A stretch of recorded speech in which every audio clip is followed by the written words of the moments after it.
زبان نبوت کے گھر کو سلام، ان کے پر نور دیواروں در کو سلام۔ نحمدہ و نصلی علی رسولہ الکریم ونحن علی ذالک من الشاہدین والشاکرین والحمد للہ رب العالمین،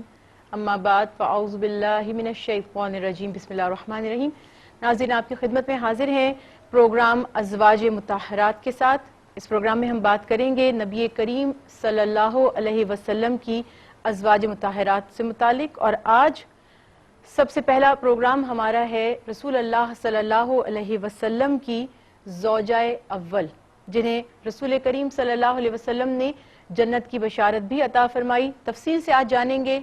حضرت خدیجہ الکبریٰ رضی اللہ تعالی عنہا کے بارے میں۔ کا تعارف سب سے پہلے میں آپ کی خدمت میں پیش کروں گی کہ آپ کا نام خدیجہ رضی اللہ تعالی عنہا، اور آپ کو طاہرہ بھی کہا گیا۔ اور طاہرہ کیوں کہا گیا؟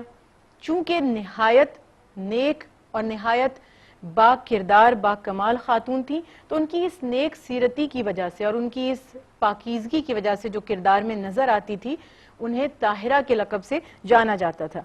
اب ان کا تعلق کس گھرانے سے تھا، یہ بھی ہمارے علم میں ہونا چاہیے کہ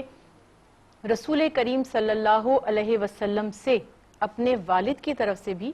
اور اپنی والدہ کی طرف سے بھی حضرت خدیجہ الکبریٰ رضی اللہ تعالی عنہا کا نسب جا کر مل جاتا ہے۔ آپ کے والد کا نام خویل بن اسد تھا اور آپ کی والدہ فاطمہ کے نام سے مشہور تھی۔ حضرت محمد مصطفیٰ صلی اللہ علیہ وسلم کے نکاح میں آنے سے پہلے حضرت خدیجہ الکبریٰ کا جو وجہ شہرت تھی وہ یہ بھی تھی کہ اپنے والد کا مال تجارت وہ ملازمین رکھ کر اس کے ذریعے سے تجارت کے لیے مال بھیجا کرتی تھیں، اور اس تجارت کی وجہ سے اور اپنے اس کاروبار کی وجہ سے اور اپنی مال و دولت کی اور نیک سیرتی کی وجہ سے بھی بے حد مشہور تھیں۔ کہا جاتا ہے کہ حضرت خدیجہ الکبریٰ رضی اللہ تعالی عنہا کے والد بھی قریش میں بہت عزت کی نگاہ سے دیکھے جاتے تھے، بہت دیانتدار تھے اور بہت بڑے تاجر تھے، لیکن بہت جلد انتقال کر گئے، اور چونکہ ان کا کوئی بیٹا یعنی نرینہ اولاد موجود نہیں تھی، تو حضرت خدیجہ الکبریٰ رضی اللہ تعالی عنہا نے اپنے والد کا یہ مال تجارت بھیجنا شروع کیا ملازمین کے ذریعے مختلف جگہوں پر تجارت کے لیے، یعنی یوں کہہ لیجئے کہ اپنے والد کا جو کام تھا، وہ انہوں نے جو ذمہ داری تھی وہ انہوں نے سنبھالی۔ بہت جگہوں پہ ہم یہ ریفرنس دیتے ہیں کہ خواتین کا ملازمت یا کاروبار کرنا اگر شریعت میں مجبوراً عورت کو ضرورت پڑ جائے کام کرنے کی، تو اکثر ہم یہ ریفرنس دیا کرتے ہیں کہ حضرت خدیجہ الکبریٰ رضی اللہ تعالی عنہا اس دور میں جب رسول اللہ صلی اللہ علیہ وسلم کے نکاح میں بھی نہیں آئی تھی، تب سے تجارت سے وابستہ رہیں۔ اب یہ بھی ایک بات واضح ہو جانی چاہیے کہ ہر دفعہ وہ سامان تجارت لے کر خود تشریف نہیں لے جاتی تھی، بلکہ اس کے لیے انہوں نے اپنے بہت سے رشتہ داروں کو ملازمت پہ رکھا ہوا تھا۔ یہ بھی ہے کہ نہ صرف اپنے رشتہ داروں کو بلکہ ان کے ملازمین میں یہودی اور عیسائی بھی شامل تھے۔ جب حضرت خدیجہ الکبریٰ رضی اللہ تعالی عنہا نے نبی کریم صلی اللہ علیہ وسلم کی شہرت سنی، اور آپ سب جانتے ہیں کہ مکہ میں رسول اللہ صلی اللہ علیہ وسلم کا کردار آپ کے اعلان نبوت سے پہلے ہی بہت زیادہ مشہور ہو گیا تھا کہ آپ صلی اللہ علیہ وسلم نہایت ایماندار، نہایت سچے، یعنی آپ کو صادق کہا جانے لگا، نہایت امین یعنی امانت دار ہیں۔ تو یہ خصوصیات ہر زبان پر تھی۔ کیوں تھی ہر زبان پر؟ ذرا سا اس کا میں پس منظر بیان کرنا چاہوں گی، کیونکہ بیک گراؤنڈ معلوم ہوگا تو آپ کو پتہ چلے گا کہ آخر کیا وجہ تھی کہ رسول اللہ صلی اللہ علیہ وسلم عرب کے اس معاشرے میں صادق اور امین کے لقب سے مشہور ہو گئے۔ وجہ یہ تھی کہ زمانہ جہالت تھا۔ اس دور جہالت میں جب چوری کر لینے کو یا کسی کا حق مار لینے کو بہادری سمجھا جاتا تھا، کسی کو دھوکہ دہی کرنے کو ذہانت سمجھا جاتا تھا، کسی کے حقوق کا، کسی کے فرائض کا کوئی تعین کرنے والا نہیں تھا، کوئی ظالم کو ظلم سے روکنے والا اور مظلوم کو اس کا حق دلانے والا نہیں تھا۔ اب سوچئے کہ جہاں گناہ کو گناہ نہ سمجھا جاتا ہو، جہاں بے ایمانی اور چوری کو اور کسی پر ظلم اور زیادتی کرنے کو شرم کی باعث نہ جانا جاتا ہو، اس معاشرے میں، اس سوسائٹی میں ایک ایسا نوجوان اٹھے جو سچ بولنے والا ہو، جو امانتوں کی پاسداری کرنے والا ہو، امانتوں کی حفاظت کرنے والا ہو، تو بہت ہی تعجب کی بات تھی۔ میں تو یوں کہوں گی کہ یہ رسول اللہ صلی اللہ علیہ وسلم کا معجزہ تھا کہ ایسی سوسائٹی میں جہاں پر کوئی تصور ہی نہیں ہے امانت داری کا، دیانت داری کا، سچائی کا، وہاں رسول کریم صلی اللہ علیہ وسلم کی زبان آپ یہ دیکھیے کہ ایسی صادق ہے کہ دشمن یا کافر جو ابھی معترف بھی نہیں ہے، جو آپ صلی اللہ علیہ وسلم پر ابھی ایمان بھی نہیں لائے، جو آپ صلی اللہ علیہ وسلم کی رسالت کو ماننے والے بھی نہیں تھے، لیکن یہ مانتے تھے اعلان نبوت سے پہلے بھی اور اعلان نبوت کے بعد بھی کہ رسول اللہ صلی اللہ علیہ وسلم سے بڑھ کر، یعنی محمد صلی اللہ علیہ وسلم سے بڑھ کر ہم نے کسی کو سچ بولنے والا نہیں پایا، آپ سے بڑھ کر ہم نے کسی کو امین نہیں دیکھا۔ تو یہ جو خصوصیات تھیں اور یہ جو خوبیاں تھیں، یہ ہر زبان پر جاری تھی۔ اب یہ ممکن ہی نہیں تھا کہ جب اتنی تعریفیں کی جا رہی ہوں اور اتنی خوبیاں کسی کے اوصاف بیان کیے جا رہے ہوں تو وہ حضرت خدیجہ الکبریٰ رضی اللہ تعالی عنہا تک نہ پہنچے۔ جیسے ہی حضرت خدیجہ نے رسول کریم صلی اللہ علیہ وسلم کے اوصاف کے بارے میں سنا تو ان کے دل میں یہ شوق پیدا ہوا، اور دور اندیش بھی بہت تھی، ذہانت بھی بہت تھی ان میں، تو انہوں نے سوچا کہ کیوں نہ میں اپنا سامان تجارت رسول اللہ صلی اللہ علیہ وسلم کے ذریعے بھجواؤں۔ اب اسی دوران ابھی وہ یہ سوچ ہی رہی تھی کہ آپ صلی اللہ علیہ وسلم کے چچا حضرت ابو طالب نے بھی رسول کریم صلی اللہ علیہ وسلم سے فرمایا کہ بہت بڑے تجارتی قافلے جاتے ہیں حضرت خدیجہ الکبریٰ رضی اللہ تعالی عنہا کے، تو آپ کیوں نہیں ان کا مال تجارت لے کر جاتے؟ جب یہ بات حضرت خدیجہ الکبریٰ رضی اللہ تعالی عنہا کو معلوم ہوئی کہ آپ کے چچا بھی یہی چاہتے ہیں کہ رسول کریم صلی اللہ علیہ وسلم آپ کا سامان لے کر تجارت کے لیے جائیں، تو انہوں نے فوراً اپنے ایک غلام کو پیغام دیا کہ رسول کریم صلی اللہ علیہ وسلم کو پیشکش کرے کہ وہ جو منافع باقی لوگوں کو دیتی ہیں، اگر نبی کریم صلی اللہ علیہ وسلم اس بات پر راضی ہو جائیں کہ ان کا سامان تجارت لے جائیں گے تو اس سے دگنا منافع وہ رسول کریم صلی اللہ علیہ وسلم کو دیں گی۔ آپ صلی اللہ علیہ وسلم نے ان کی پیشکش کو قبول فرما لیا اور ان کا سامان تجارت لے کر شام کی طرف روانہ ہوئے۔ جب تجارت کا وقت تھا اور جب خرید و فروخت ہو رہی تھی تو ایک غلام کو بھی ان کے ساتھ کر دیا۔ اب غلام نے دیکھا کہ یہ کیسا تاجر ہے، جب کوئی چیز بیچتا ہے تو اس کا عیب پہلے بیان کر دیتا ہے۔ یہ ہے میرے نبی کریم صلی اللہ علیہ وسلم کی سیرت، اور یہ ہے میرے رسول اللہ صلی اللہ علیہ وسلم کی سنت کہ جب مال بیچا تو اس میں کسی قسم کی کوئی اس میں اگر عیب ہے یا کمی ہے اس کو چھپایا نہیں، نہایت دیانت داری کے ساتھ تجارت فرمائی۔ اور جو خرید و فروخت کرنے والے لوگ تھے وہ آپ کی سچائی سے بے حد متاثر ہوئے۔ عام طور پر جتنا مال بکتا ہے یا جتنی تجارت ہوا کرتی تھی، جب رسول اللہ صلی اللہ علیہ وسلم سامان تجارت لے کے گئے تو اس دفعہ حضرت خدیجہ الکبریٰ رضی اللہ تعالی عنہا کو دگنا منافع ہوا، اور آپ صلی اللہ علیہ وسلم نے تمام اشیاء بیچی بھی اور اس کے عوض جو خریدنا تھا اس کو خریدا بھی۔ اور بہت ہی زیادہ ایک لوگوں میں چرچا ہو گیا کہ ایک بہت ہی زیادہ امانت دار تاجر ہمارے درمیان ہے۔ غلام نے جا کر حضرت خدیجہ الکبریٰ رضی اللہ تعالی عنہا کو سفر کے تمام حالات بتائے، تمام رسول اللہ صلی اللہ علیہ وسلم کے اوصاف بتائے، اور یہ بھی روایات میں موجود ہے کہ جب نبی کریم صلی اللہ علیہ وسلم سفر سے واپس تشریف لا رہے تھے تو حضرت خدیجہ الکبریٰ رضی اللہ تعالی عنہا نے ایک منظر دیکھا کہ آپ صلی اللہ علیہ وسلم دوپہر کا وقت ہے اور آرام فرما رہے ہیں، اور بادلوں کا ایک سایہ مسلسل ان کے اوپر ہے، یعنی کہ سایہ دار ایک بادل ان کے اوپر ہے۔ تو وہ بڑی حیران ہوئی اور انہوں نے اپنی جو ان کے آس پاس خواتین تھیں، جو ان کی سہیلیاں تھیں، جو ان کے اطراف میں موجود تھیں، انہیں بھی بلا کر یہ منظر دکھایا۔ تو یہ ایک اور متاثر کن بات تھی کہ آخر یہ کیسی ذات ہے، یہ کون شخصیت ہے کہ جس کے سائے کے لیے اللہ تعالیٰ کی طرف سے بادلوں کا بندوبست کر دیا گیا، جس کے آرام میں خلل نہ پڑے تو اللہ کی طرف سے ان کی تائید ہو رہی ہے، ان کی مدد ہو رہی ہے۔ تو یہ تمام منظر بھی دیکھے گئے۔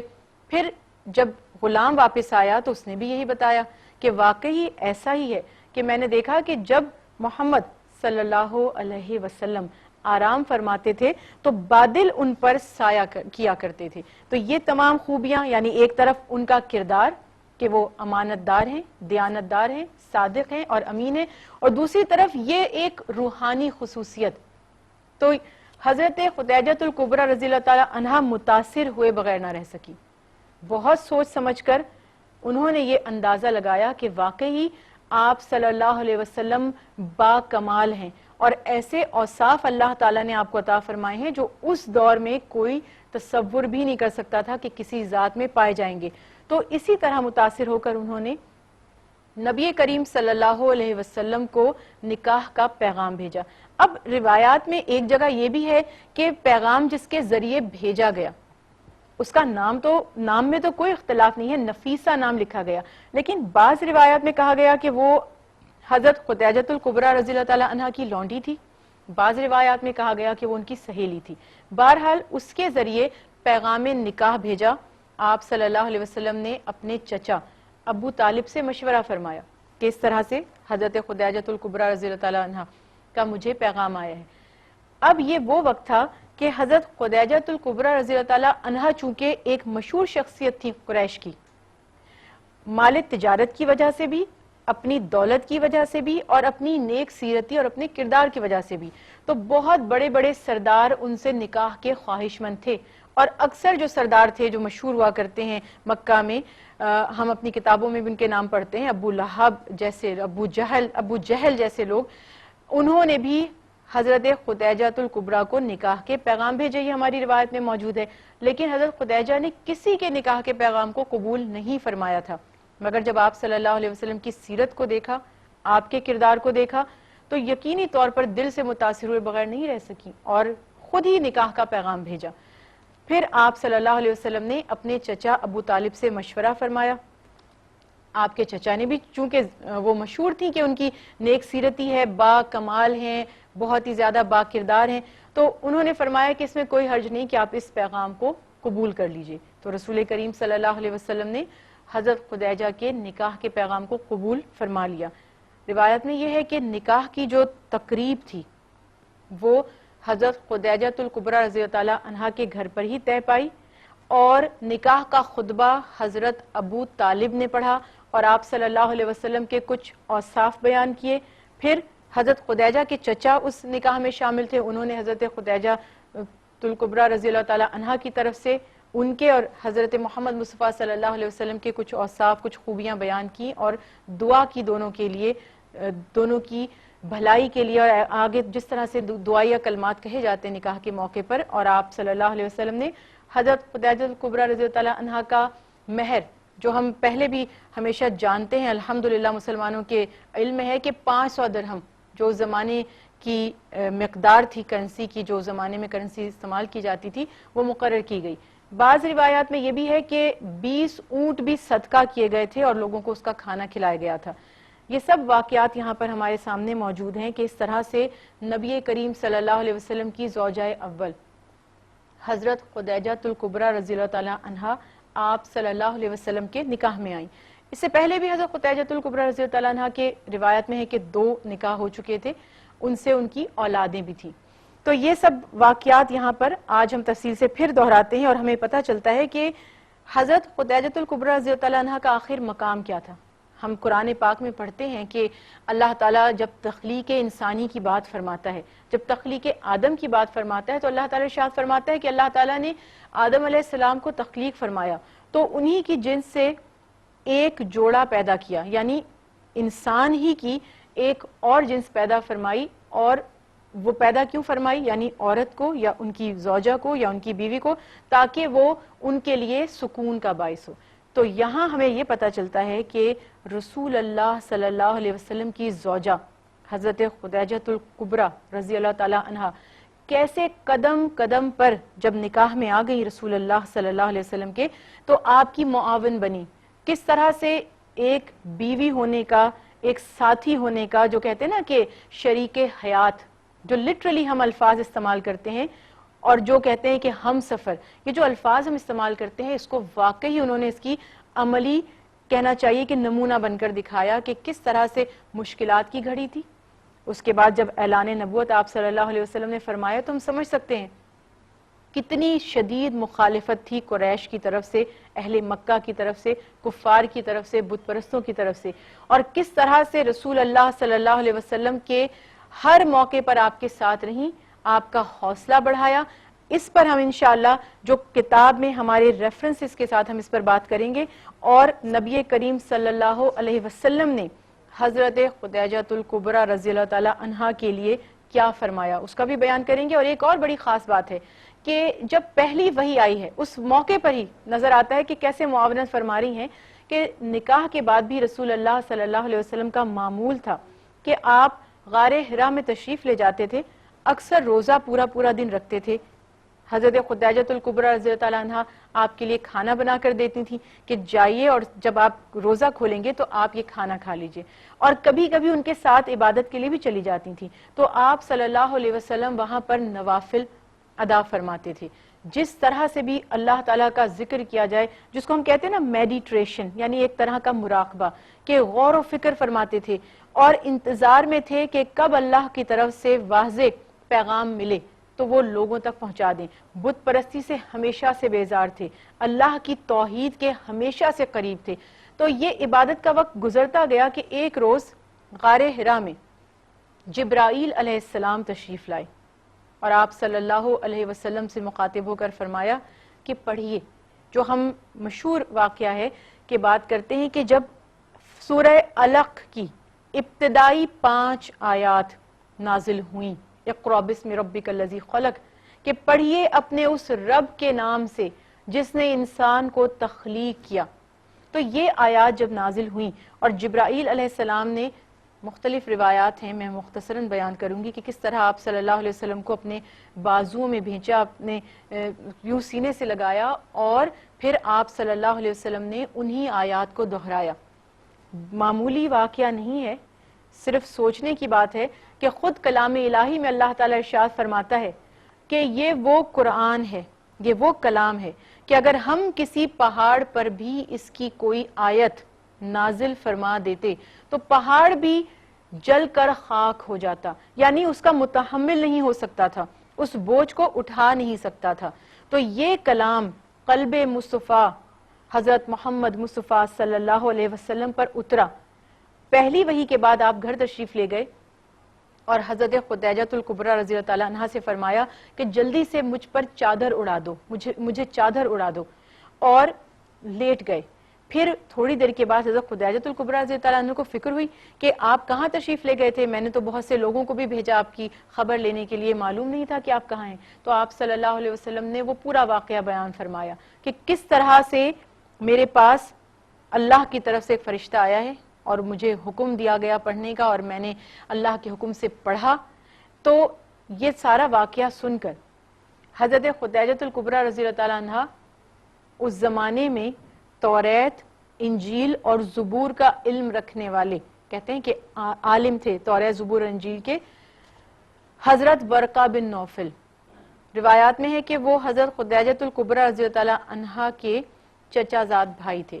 رسول کریم صلی اللہ علیہ وسلم کو لے کر ان کے پاس گئیں, سارا واقعہ بیان کیا. چونکہ وہ الہامی کتابوں کے عالم تھے,